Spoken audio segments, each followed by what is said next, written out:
Yo, what's going on guys, it's Cynical and welcome back to another video. Today for you guys I wanted to talk a little bit more about the Kingdom Hearts 20th anniversary event, as it's not too far away. We are about 2 weeks out. Next week is the actual proper 20th anniversary for Kingdom Hearts. Come March 28th, as of course Kingdom Hearts ended up releasing March 28th in Japan in 2002. It means that we're staring pretty close to this event that we have been absolutely holding our butt cheeks for since, of course, January. Now, there's been, I guess, a lot of concern about this event in itself. We haven't had any sort of outright confirmation that, yes, this is going to be the place in which we get some guaranteed Kingdom Hearts news.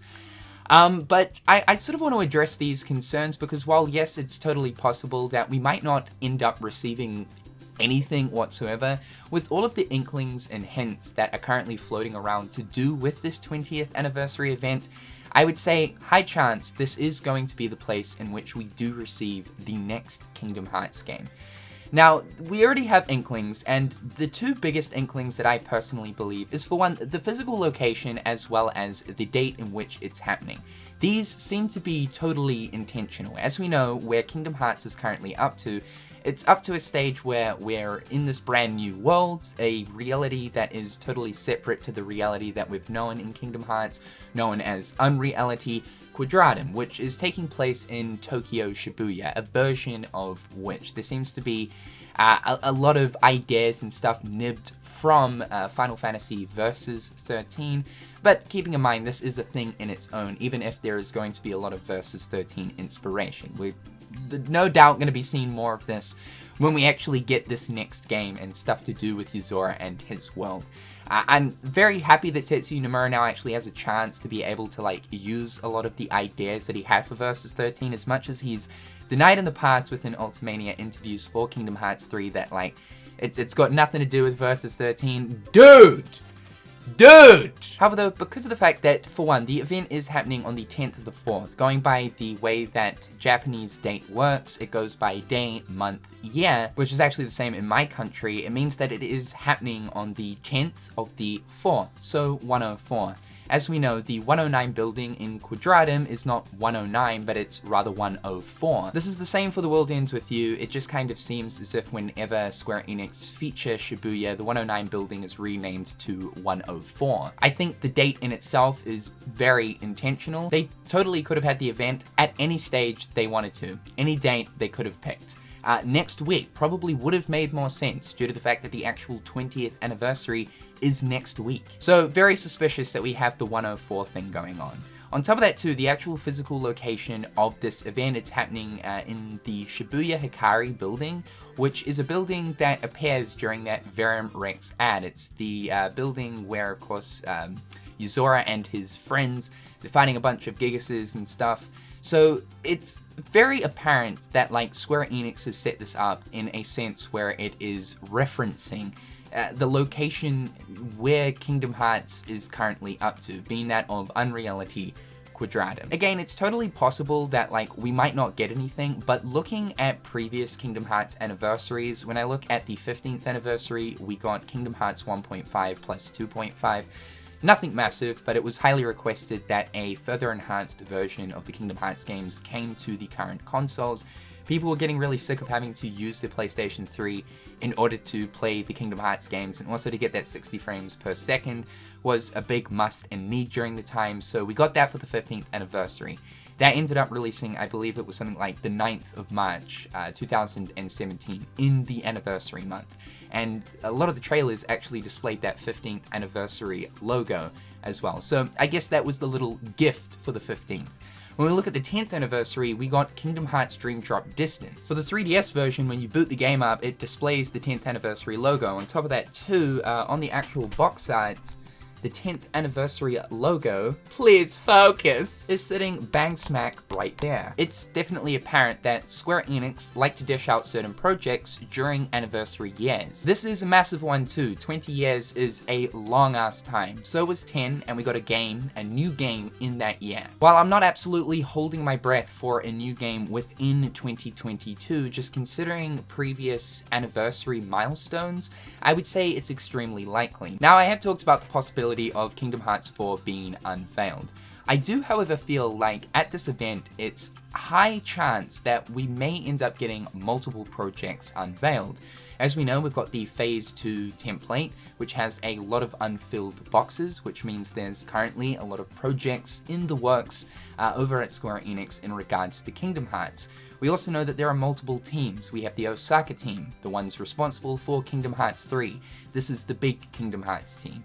We also have the Dark Road team, in which I believe at this point they have actually merged with Osaka, but I could be wrong about this. I just remember back to reading some news about them merging, which totally would make sense now that Dark Road is kind of wrapping up. They'll obviously need as many resources as possible to be on board developing whatever this next Kingdom Hearts title is, even though since Kingdom Hearts 3, it's likely chance that this next Kingdom Hearts game has been in development since. We also have Indies Zero, the team responsible for Kingdom Hearts Melody of Memory, as well as also an unnamed team. It seems to be that Kingdom Hearts is busy as of right now, and it honestly wouldn't surprise me if Kingdom Hearts 4, along with another Kingdom Hearts game, ends up getting unveiled. Now, I am holding on to that idea of Kingdom Hearts 4 being unveiled, but on top of that, what this next thing could be. Now, I have previously said that it could be something to do with Kingdom Hearts Key.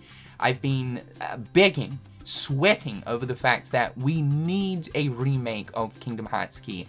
A collection where it contains all of the lore so that someone can just simply chuck a disc in and learn everything that has transpired in Key. This is going to be absolutely crucial for Phase 2 of Kingdom Hearts. You have to know everything about what happened in Daybreak Town, as well as with the Lost Masters, the Foretellers, the Master of Masters, Lushu, the Union leaders to do with Ephemer, Scold. These characters are going to be vital for the next saga. But looking at a Kingdom Hearts title that could possibly release between now and Kingdom Hearts 4, which I would assume Kingdom Hearts 4 would be that game where we finally fill the shoes of Riku and we're searching for that of Sora in Quadratum. It could also have something to do with Yozora as well. Literally, the final cutscene of Kingdom Hearts Melody of Memory shows us a conversation between Mickey and Yen Sid. Yen Sid puts Mickey up to the task of investigating more to do with Quadratum as well as the Foretellers in the world of Scala and Kylum. And the way that this cutscene ends, it quickly zooms up onto Yen Sid's face and he says, "In Scala at Kylum," and then it ends, credits roll. This to me seems like it really is setting up what is to be expected of the next Kingdom Hearts journey, and that being a solo Mickey Mouse game. Also, this would be the perfect installment to be able to kind of inform the players more about everything that ended up transpiring in Key. And as much as, you know, I do talk about this whole remake thing, the purpose behind it is to teach people more about that key saga of Kingdom Hearts. As I said, it's vital for the next series. Without, of course, relying on the mobile game, because the mass populace of people that play Kingdom Hearts aren't going to be paying attention to the mobile installments. But rather than remaking the entirety of Key, Unchained Key, Union Cross, in whatever format, whether it be a single player game, movie, MMORPG, I'd absolutely love that, by the way. The intention behind doing this would be to display lore so that could be integrated into the solo Mickey Mouse game that takes place in Scala and Kylum. You might be wondering, well, how can a Kingdom Hearts game take place in one world only? We've talked about this possibility for Quadratum. It totally could be a possibility, and or a Kingdom Hearts game that ditches Disney worlds. Again, a possibility. But looking at Scala, the world in itself is big enough. We want to see more of it, and this Mickey Mouse game would give us exactly that. But looking into the Lost Masters, we know that the Tome of Prophecies was able to project Disney worlds. So for a Scala game, let's say there's some segment of I don't know, part of the world being able to project Disney worlds. Part of this mission could be Mickey going through projected Disney worlds to find out more information. Now, do keep in mind that Mickey was in Kingdom Hearts Unchained Key, in Daybreak Town. I personally believe that him showing up is some kind of time travel type nonsense going on, and is somehow related to his journey that will be happening in Scarlet. It was never really elaborated on as to how or really why Mickey is in Daybreak Town, other than the gummy ship being destroyed and that he's trying to look for Donald and Goofy. He does mention that he's took a surprise visit to a new world, but like really there's not much context given on him even being there. And considering that Mickey takes his Mark of Mastery during the events of Birth by Sleep 10 years before the main events of Kingdom Hearts to do with Sora, and that Kingdom Hearts Key, Unchained Key, Union Cross happens hundreds of years in the past, yeah, I think this is some time travel stuff directly connected to Mickey's journey in Scarlet Kylam. I have been thinking heavily about this idea of a solo Mickey game for just such a long time, and I feel like now that Disney have a little bit more faith in Square Enix and the Kingdom Hearts IP, something like having a solo Mickey Mouse game I think is totally possible. The trust is certainly there. I mean, after now seeing that Sora is within Super Smash Bros. Ultimate, it really goes to show that, yeah, okay, Disney kind of do give a shit about this, and that in regards to Square Enix, that faith is certainly there. As we know, for Kingdom Hearts 1, there was a strict rule in the contract that there was to be only one time throughout the entire game that Mickey Mouse was able to be used, which was right at the end of the game in the Realm of Darkness. I suppose this was out of fear that, like, if Kingdom Hearts was a complete flop, there wasn't this overuse of Mickey Mouse, which is of course the icon, the mascot of Disney. He is the face of the company. I'd be totally down for a Mickey Mouse solo game, but I would really hope that they would kind of redefine the controls and feels of Mickey, and I'm just basing this upon the gameplay of Mickey within Kingdom Hearts 2. He feels very floaty and sort of kind of strange to control. Yeah, obviously because of the fact that, like, the team during the time didn't put in overly too much thought into the development of the moveset of Mickey Mouse, right? He was only meant to be used as a sort of saving grace in a sense. So if we do get a solo Mickey Mouse game, I really do hope the actual feelings of controlling Mickey does feel good, not floaty like it sort of was in Kingdom Hearts 2. There was also no way to control Mickey, like when he was attacking, that whole like jab, jab, jab, then like spin around thing. I mean, it's crazy, it's awesome to look at, but to like actually control is just incredibly awkward. Also, looking at this whole like new project reveal thing, if we do get it at this anniversary event, it's honestly going to feel a little bit different to previous reveals of Kingdom Hearts games. They've usually always happened at certain events, whether it be during a live stream or of course like E3 for people that are attending in person. It happens there in the moment. This is the way that obviously most Kingdom Hearts games have been unveiled, and it's an extremely exciting thing. I mean, I will never forget seeing Kingdom Hearts 3 being unveiled at E3 2013, watching that live stream, and then of course what was it, 2015, finally seeing like the next slice of Kingdom Hearts 3. Shit was just absolutely insane. But if we get this reveal of Kingdom Hearts 4 or something else to do with Kingdom Hearts at this anniversary event, as we know, it's not being live streamed. So it will essentially just kind of happen randomly. As we know, there are a few select attendees that are going through winning a lottery, which as of right now, we already know the first 180, and I believe there's an additional 150 that are currently waiting to see if they have won. So essentially, it's going to be up to them, or of course, in that moment, if the Kingdom Hearts Twitter account and social accounts end up just tweeting out, hey, we have unveiled this at the event. But honestly speaking, it just won't be as exciting as previous times. So that's one little disappointing thing, I think, about like if we do get this new game reveal. That anticipation and excitement, even though it will certainly be there, it just won't be a massive surprise factor. It will be more so like reading a post. If something does come out though, they have mentioned that a video is going to be releasing after the event.